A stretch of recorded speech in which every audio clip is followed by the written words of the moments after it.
Okay, let's start drawing some orbital diagrams. And we're going to do the ground state.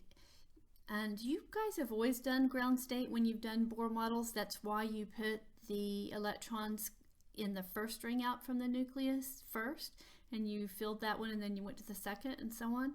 You were drawing the ground state without them being excited up to higher levels where they're not stable. Okay, let's start with hydrogen. It's simple. It has one electron. How do I know? I look on the periodic table, and that number above it, that's the atomic number, and that equals the number of protons, and for a neutral atom that equals the number of electrons also. So hydrogen just has one electron. Of course, it'll be in our lowest possible energy level, and we would write that just like this. Okay, boron, we look on the periodic table, and it's atomic number 5, so 5 electrons. I'm going to start at the first energy level, and the s orbital can hold 2. And then I'll go to the second energy level. The s orbital can hold 2. And then I'm going to the 2p, which is slightly higher energy, and I only have 1 left. Okay, so when I draw these, I will say, I'll do 1 up and 1 down. Each orbital can hold 2, and they have to have opposite spins. 1 up, 1 down. And then when I get to the 2p, I only have 1 electron. And it doesn't matter really where you show it, but we tend to just do like up, up, up, down, down, down. And that brings me to another rule. You don't pair them up unless you have to. So when we start getting more, we're going to put 1 in each orbital, and then we'll go back and double up if we have to.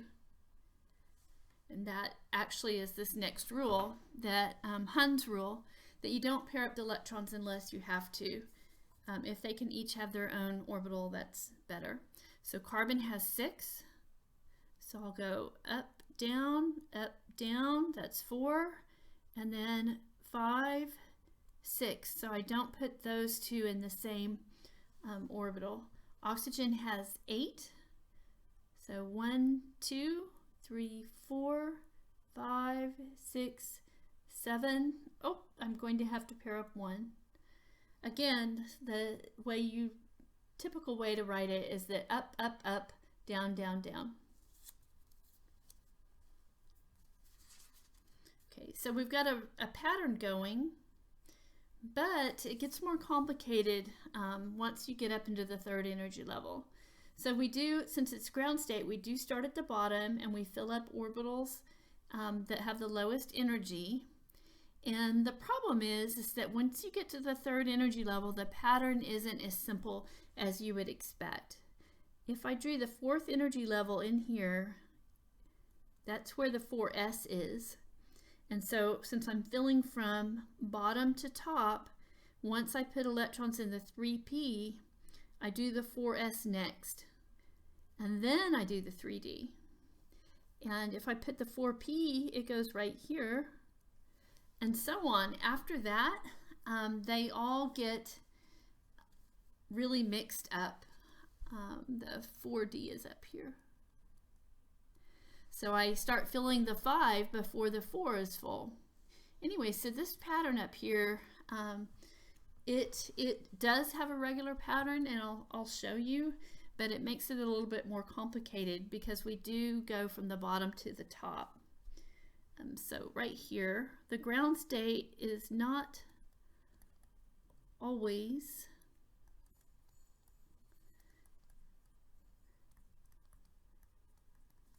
not in the lowest principal energy level.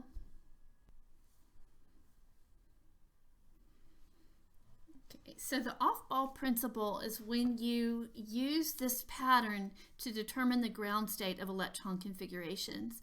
And this pattern, it is right most of the time, and when I have you do an electron configuration, we will assume that an atom obeys the off-ball principle.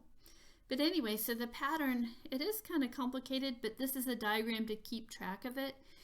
You can see that there's a regular pattern to how these are arranged.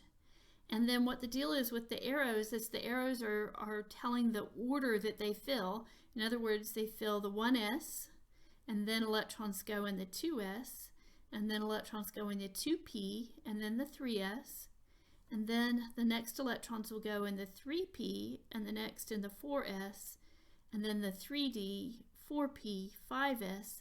So it gives you that order, and you can see that starting there, that's where they start skipping around and getting mixed up.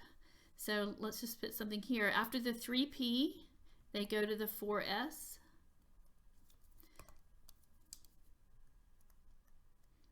And after the 4s, they go to the 3d. And then 4p, and so on. Okay, let's look at an example. Okay, to do an orbital diagram for potassium, we look on the periodic table and we see that potassium is atomic number 19. So it has 19 electrons. And so we draw these in order.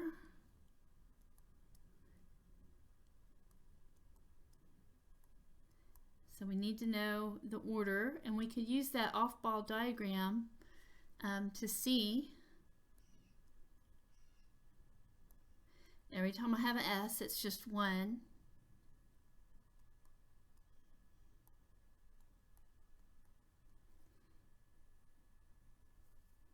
And then I'm going to do, so this is where if you're following the off-ball diagram, after the 3p, you have the 4s.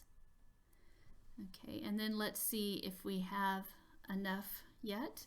So I'm doing 19. I'm doing 2 per orbital. 1, 2, 3, 4, 5, 6, 7.